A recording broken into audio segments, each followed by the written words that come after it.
नमस्कार दोस्तों, मैं पूनम गुप्ता, एक स्पेशल मदर और एक स्पेशल टीचर आज आपके सामने हाजिर हूँ अपने एक नई वीडियो के साथ। दोस्तों, आज हम बात करेंगे ऑटिज्म के लिए समाज में कई धारणाएं फैली हैं, जिनमें से बहुत सारी धारणाएं ऐसी हैं जो गलत हैं।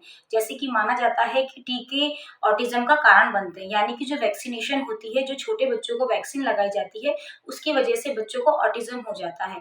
उसमें खास करके बोला जाए तो MMR, जो कि 13 से 18 महीने के बीच में लगाया जाता है और ऐसा माना जाता है उसकी साइड इफेक्ट से बच्चों में ऑटिज्म के लक्षण आ जाते हैं। तो दोस्तों, क्योंकि मैं भी एक ऑटिस्टिक बच्चे की मदर हूँ, तो ये स्थिति मेरे संग भी हुई है। जब मैं लक्ष्य को लेकर अलग अलग इंस्टीट्यूट में जाती थी, तो वहां पर हमको भी कई जनों ने ऐसा बोला कि क्योंकि आपका बच्चा बिल्कुल नॉर्मल था और उसको 2.5 साल के बाद ये वाले लक्षण आए, तो हो सकता है आपके बच्चे को जो MMR की वैक्सीनेशन लगाई गई है उससे ऑटिज्म की जो है स्थिति उत्पन्न हुई है। लेकिन दोस्तों, क्योंकि ये सारी बातें हमने कई जगह से सुनी और कई बार समाज में हमने ऐसा देखा भी, क्योंकि हम बाहर भी गए तो लोगों ने डर के कारण बच्चों को टीके लगाना ही बंद कर दिया, जो कि हमारे संपर्क में आए या फिर और भी जिनको इन चीज़ों का पता चला।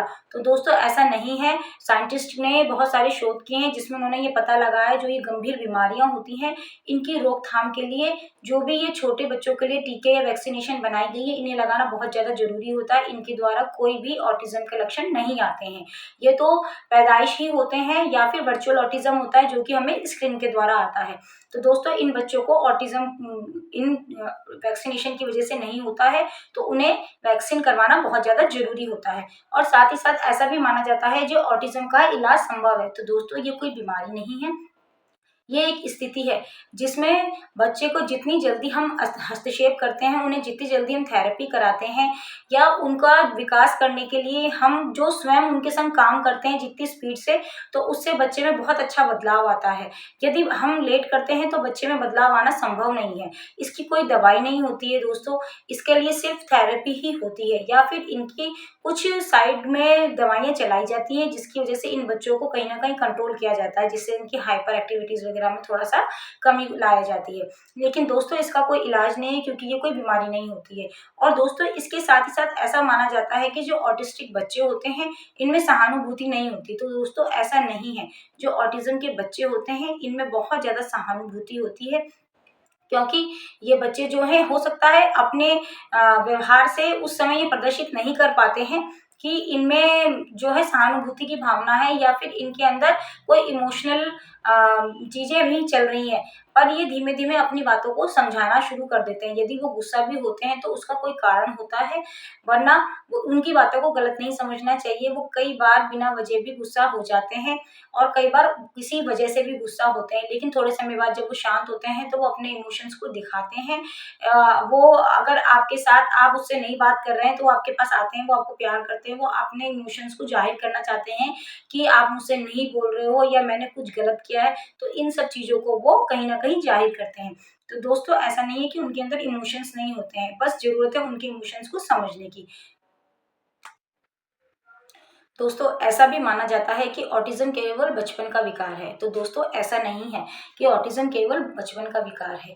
ये समय के साथ-साथ बढ़ता है, क्योंकि ये एक जो है स्थिति है जो कि कभी बदलाव तभी ला सकते हैं उसमें जब हम उसमें हस्तक्षेप करते हैं। अगर आप अपने बच्चे के संग अच्छी तरीके से काम कर रहे हैं, तो आपके बच्चे में बहुत अच्छा बदलाव आता है। बच्चा जब बड़ा होता है उसके बाद भी वो बहुत अच्छी तरीके से अपने सारे जीवन को निर्वाह कर लेता है। लेकिन अगर आप उसके जीवन में हस्तक्षेप नहीं कर रहे हैं, उसे थेरेपी नहीं करा रहे हैं या उसको सही चीज़ों को नहीं सिखा रहे हैं, तो बच्चा जब बड़ा होता है तो उसमें वो सारी चीज़ें भी पहले से इन्वॉल्व होती हैं, तो वो कम नहीं होती हैं। और साथ ही साथ ऐसा माना जाता है कि ऑटिज़्म में व्यस्क होने के बाद भी बहुत सारे लक्षण देखे गए हैं। तो दोस्तों, वो देखे जाते हैं, क्योंकि जब ये ऑटिज़्म के जो बच्चे होते हैं, जब ये छोटे होते हैं तो ये बहुत ज़्यादा हाइपर होते हैं या फिर कई बार ऐसा देखा गया है रोना-चिल्लाना इनमें बहुत ज़्यादा होता है।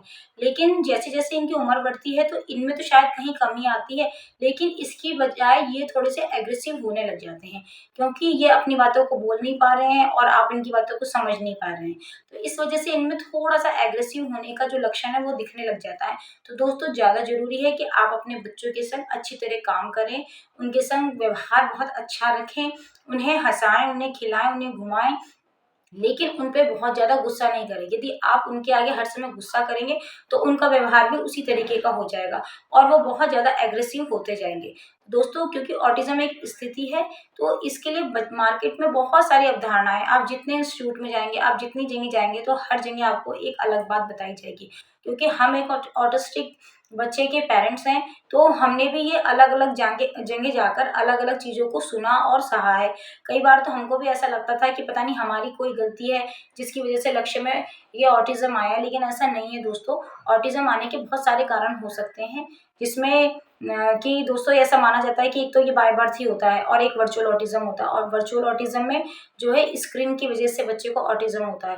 तो दोस्तों, अगर आपको भी कहीं पे आप अपने बच्चे को लेके जाते हैं और आपको ऐसा बताया जाता है कि वैक्सीन की वजह से आपके बच्चे को ये ऑटिज़्म हुआ है, तो दोस्तों इसका मतलब ये नहीं है कि आप अपने दूसरे बच्चों को ये वैक्सीन नहीं करवाएँ। दूसरे बच्चों को वैक्सीन कराना बहुत ज़्यादा ज़रूरी होता है, क्योंकि जो ये गंभीर बीमारियाँ हैं, ये ब दूसरे बच्चों को भी परेशानियाँ पैदा कर देती हैं, क्योंकि ये लाइलाज बीमारियाँ होती हैं। कई बार बच्चों में बहुत ज़्यादा परेशानियाँ पैदा हो जाती हैं। तो अपने बच्चों को एक अच्छा इलाज दें और उनकी जीवन को सही करने के लिए उनको वैक्सीन कराना बहुत ज़्यादा ज़रूरी है। तो दोस्तों, अगर आपको मेरी ऐसी ही जानकारियाँ अच्छी लगती हैं, तो आप मेरे चैनल को लाइक कीजिए, सब्सक्राइब कीजिए और शेयर कीजिए, और साथ ही साथ कमेंट भी कीजिए। तो दोस्तों, धन्यवाद।